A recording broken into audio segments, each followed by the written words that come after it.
Test 3. This is the IELTS listening test.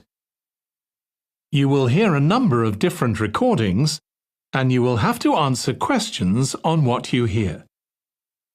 There will be time for you to read the instructions and questions, and you will have a chance to check your work.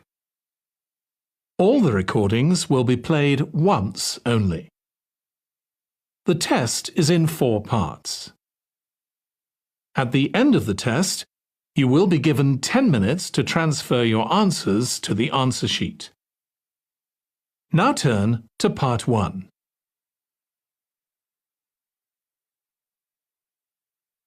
Part 1. You will hear a woman who works at an employment agency talking to a man about jobs he could apply for. First, you have some time to look at questions 1 to 5.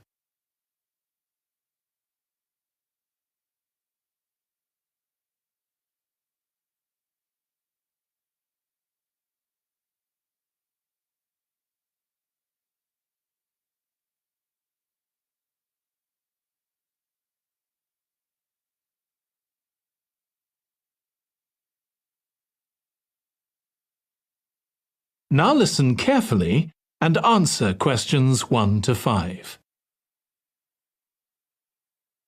Good morning. Thanks for coming in to see us here at the agency, Joe. I'm one of the agency representatives and my name's Sally Baker. Hi, Sally. I think we spoke on the phone, didn't we? That's right, we did. So thank you for sending in your CV. We've had quite a careful look at it, and I think we have 2 jobs that might be suitable for you. OK. The first one is in a company based in North London. They're looking for an administrative assistant. OK. What sort of company is it? They're called Home Solutions, and they design and make furniture. Oh, I don't know much about that, but it sounds interesting. Yes, well, as I said, they want someone in their office, and looking at your past experience, it does look as if you fit quite a few of the requirements. So on your CV it appears you've done some data entry? Yes. So that's one skill they want. Then they expect the person they appoint to attend meetings and take notes there. OK. I've done that before, yes. And you need to be able to cope with general admin. Filing and keeping records and so on.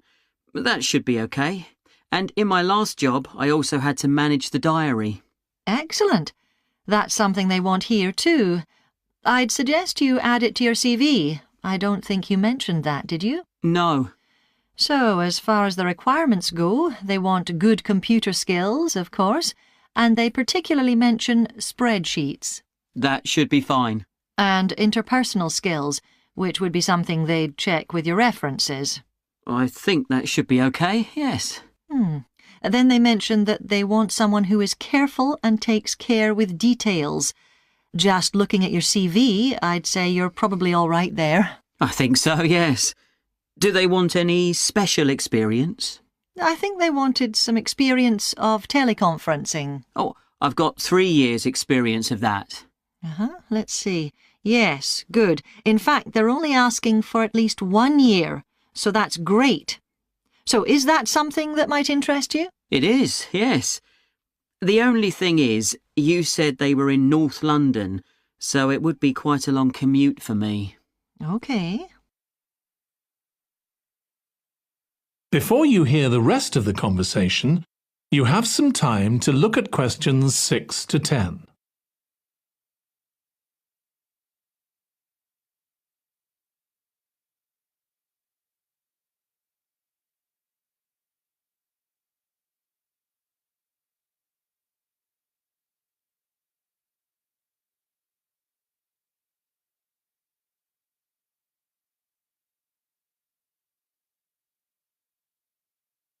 Now listen and answer questions 6 to 10. So the second position might suit you better as far as the location goes. That's for a warehouse assistant, and that's in South London. Yes, that would be a lot closer. And you've worked in a warehouse before, haven't you? Yes. So as far as the responsibilities for this position go, they want someone who could manage the stock, obviously, and also deliveries. That should be okay. You've got to keep track of stuff, but I've always been quite good with numbers. Good. That's their first requirement.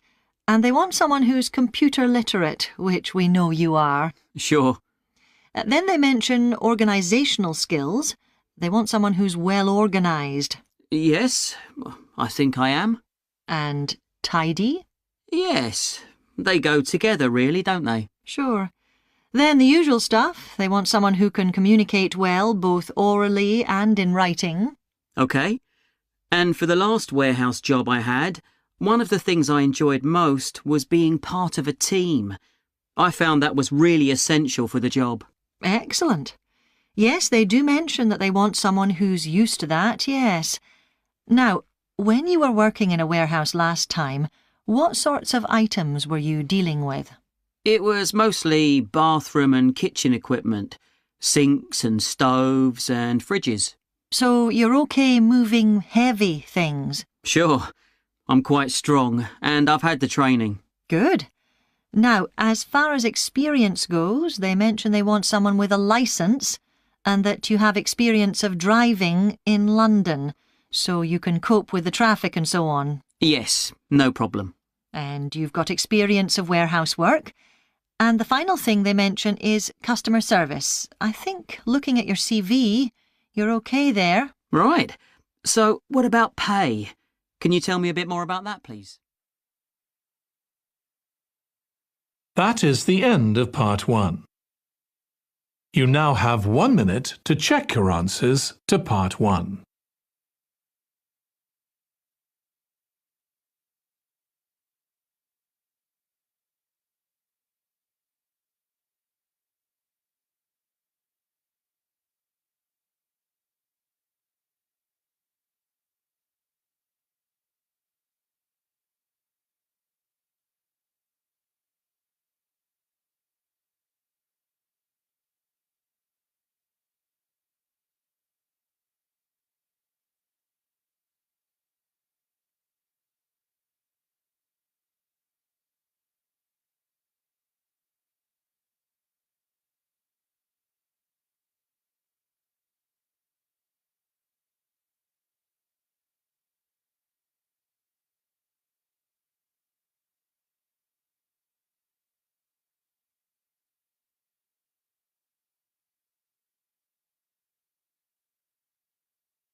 Part 2. You will hear a woman called Alice Riches talking on the radio about a scheme which involves closing streets to traffic to allow children to play. First, you have some time to look at questions 11 to 16.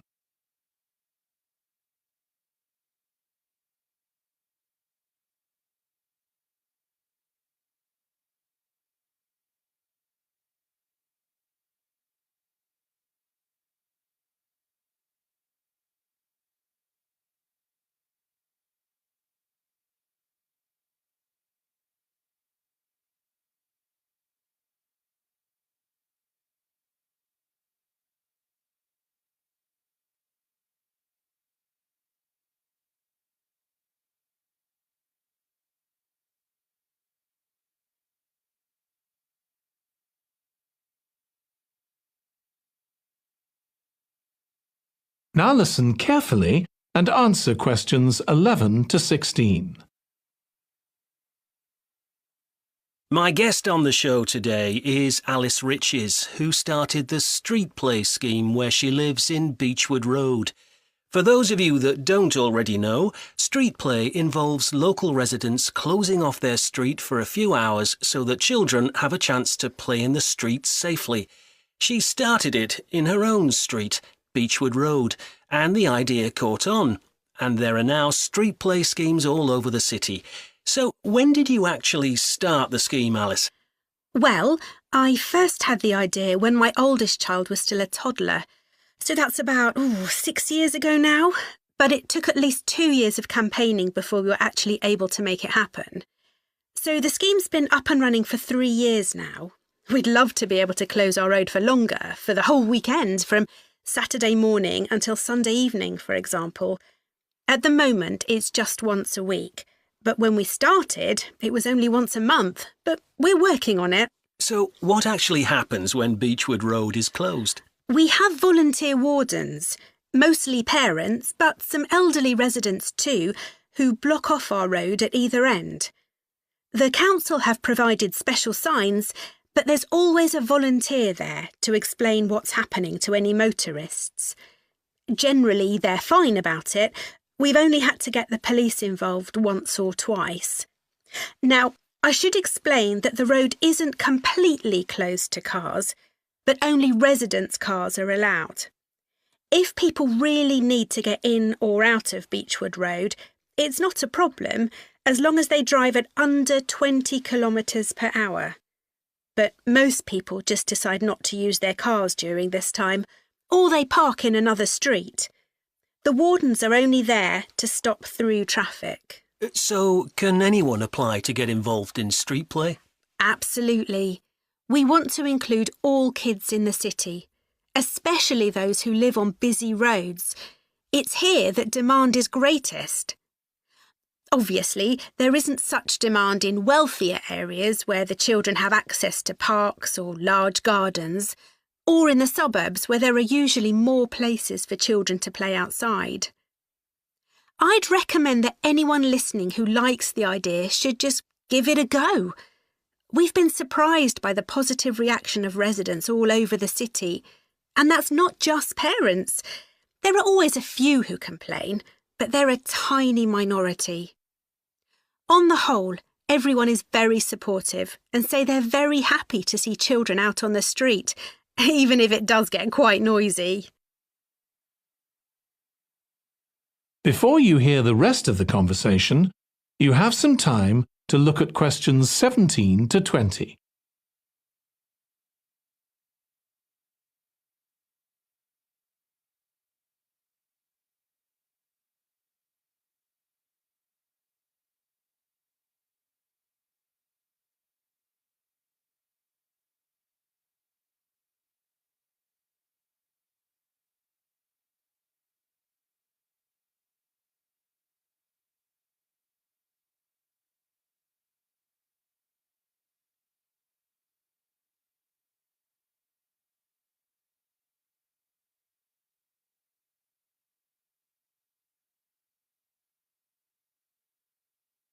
That is the end of the listening test.